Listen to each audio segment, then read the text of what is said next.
Hi friends, welcome to our channel సుమరుచులు. ఈరోజు ఈ వీడియోలో మనం జొన్నలతో కిచిడి ప్రిపేర్ చేద్దాము. జొన్న కిచిడి చాలా టేస్టీగా ఉంటుందండి. ఈ కిచిడి ఎలా ప్రిపేర్ చేయాలో తెలుసుకునే కంటే ముందుగా నా ఛానల్ని కనుక మీరు ఫస్ట్ టైం చూస్తున్నట్లయితే సబ్స్క్రైబ్ చేసుకోండి. సబ్స్క్రైబ్ చేసుకున్న తర్వాత పక్కనే వచ్చే బెల్ ఐకాన్ని కూడా క్లిక్ చేయండి. అప్పుడే నేను చేసిన ప్రతి వీడియో నోటిఫికేషన్ మీకు వచ్చి నా కొత్త వీడియోలన్నీ మీరు మిస్ కాకుండా ఉండొచ్చు అనమాట. మరైతే ఈ జొన్న కిచిడి ఎలా ప్రిపేర్ చేయాలి అన్నది చూసేద్దాం పదండి. ఈ జొన్నలో కిచిడి ప్రిపేర్ చేసుకోవడానికి ముందుగా జొన్నలను ఒక 6 గంటల సేపు నానబెట్టుకోవాలండి. ఇలా నానబెట్టుకున్న జొన్నలను కుక్కర్లో వేసేసుకోవాలి. మనం నానబెట్టుకున్న జొన్నలు 1 కప్పు ఉంటే 3 కప్పుల నీళ్లు వేసుకోవాలి. ఇవన్నీ కూడా కుక్కర్లో వేసేసుకుని స్టవ్ను మీడియం ఫ్లేమ్లో పెట్టుకుని కుక్కర్ మూత పెట్టేసి విజిల్ పెట్టి ఒక 3-4 విజిల్స్ వచ్చే వరకు ఉడికించుకోవాలన్నమాట. అప్పుడు మనకి జొన్నలు మెత్తగా ఉడుకుతాయి. నాకు కుక్కర్ విజిల్ వచ్చేసింది. స్టవ్ ఆఫ్ చేసుకున్నాను. ప్రెషర్ పోయిన తర్వాత కుక్కర్ మూత తీసి చూస్తున్నాను అనమాట. ఇప్పుడు ఒకసారి చెక్ చేసుకుందాము జొన్నలు ఎలా ఉడికాయి అన్నది. చూసారుగా, ఎలా స్మాష్ చేస్తే చెత్త చక్కగా ఉడికిపోయాయి అనమాట. ఇప్పుడు దీంట్లో మనం మిగతా ఇంగ్రీడియంట్స్ వేసుకోవాలి. పెసరపప్పు 1 పావు కప్పు తీసుకుని శుభ్రంగా కడుక్కొని అది ఉడికించుకున్న జొన్నల్లో వేసుకున్నాను. అలాగే మనం కట్ చేసుకున్న వెజిటబుల్స్ అన్నీ వేసుకోవాలన్నమాట. నేను క్యాబేజ్ వేసుకున్నాను, క్యారెట్ వేసుకున్నాను, అలాగే 1 కప్పు సన్నగా తరుక్కున్న ములగాకు కూడా వేసుకుంటున్నాను. ఈ వెజిటబుల్స్ అనేది మీకు నచ్చినవి వేసుకోవచ్చండి. నేనైతే ములగాకు, క్యారెట్, అలాగే క్యాబేజీ వేసుకున్నాను. మీరు ఆకుకూర ఏదైనా వేరేది మార్చుకోవచ్చు. ఇవన్నీ ఒకసారి మిక్స్ చేసుకున్న తర్వాత మరొక కప్పు వాటర్ యాడ్ చేసుకోవాలి. ఇప్పుడు ఇందులో సరిపడా సాల్ట్ వేసుకుని మరొకసారి బాగా మిక్స్ చేసేసుకుని మూత పెట్టి మళ్ళీ స్టవ్ను మీడియం ఫ్లేమ్లో పెట్టుకుని ఒక 3-4 విజిల్స్ వచ్చే వరకు ఉడికించుకోవాలన్నమాట.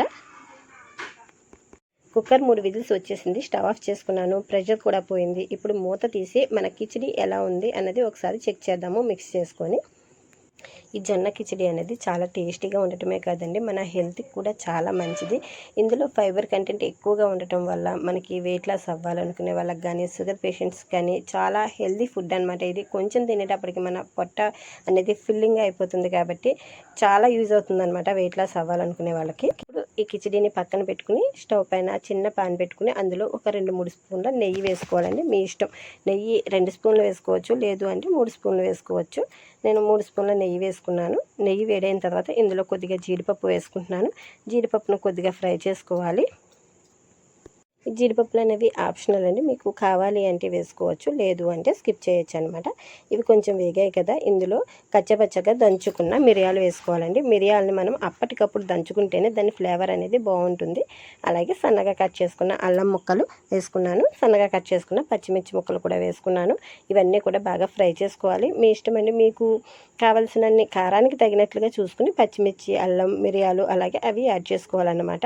ఇప్పుడు ఇవంతా కూడా బాగా వేగనివ్వాలి. ఇవన్నీ బాగా వేగిన తర్వాత మనం ఇందాక ఉడికించి పెట్టి ఉంచుకున్న కిచిడీలో ఈ పోపు అంతా కూడా వేసేసుకుని బాగా మిక్స్ చేసుకోవాలి. అంతే, మనకి జొన్నల కిచిడి అనేది రెడీ అయిపోతుంది అనమాట. ఈ జొన్న కిచిడి అనేది హెల్తీయే కాదండి, సూపర్ టేస్ట్గా ఉంటుందన్నమాట. హెల్త్ కోసం మనం టేస్ట్ని అసలు కాంప్రమైజ్ అవ్వక్కర్లేదు. అలాగే ఈ జొన్న కిచిడి మనం లంచ్ టైంలో కానీ, డిన్నర్ టైంలో కానీ ఎప్పుడైనా తీసుకోవచ్చు అనమాట. అలాగే ఇందులోనే మనం పప్పు, ఆకుకూర, అలాగే వెజిటబుల్స్ అన్నీ కూడా వేసుకున్నాం కాబట్టి మనకి ఇందులో మొత్తం అంతా న్యూట్రియంట్స్ మన బాడీకి కావాల్సినవన్నీ కూడా ఒకటే డిష్లో మనకి వచ్చేస్తాయి అన్నమాట. చివరిగా ఇందులో కొంచెం కొత్తిమీరను వేసుకుని బాగా మిక్స్ చేసేసుకుందాము. అంతే, మనకి జొన్నల కిచిడి అయితే రెడీ అయిపోతుంది. మనకి ఒకే డిష్లో మన బాడీకి కావాల్సిన అన్ని న్యూట్రియంట్స్ వచ్చేలా మనం వండుకుంటున్నాం కాబట్టి ఇది ఒకటి రెడీ చేసుకుంటే మనకి 4-5 రకాలు వండుకోవాల్సిన అవసరం కూడా ఉండదన్నమాట. ఇది లంచ్ బాక్స్లో కూడా చాలా ఈజీగా రెడీ చేసుకోవచ్చు. మనకి చాలా టేస్టీగా ఉంటుంది. ఈ వీడియో మీకు నచ్చితే తప్పకుండా లైక్ చేయండి, షేర్ చేయండి. అలాగే ఈ జొన్నల కిచిడిని మీ ఇంట్లో కూడా ట్రై చేసి టేస్ట్ ఎలా ఉంది అన్నది నాకు తప్పకుండా కామెంట్ చేయండి. అలాగే ఇటువంటి tasty and healthy and simple recipes కోసం నా ఛానల్ని తప్పకుండా సబ్స్క్రైబ్ చేసుకోండి. Thank you friends for watching my video. Share with your friends and family and don't forget to subscribe my channel. Thank you very much friends.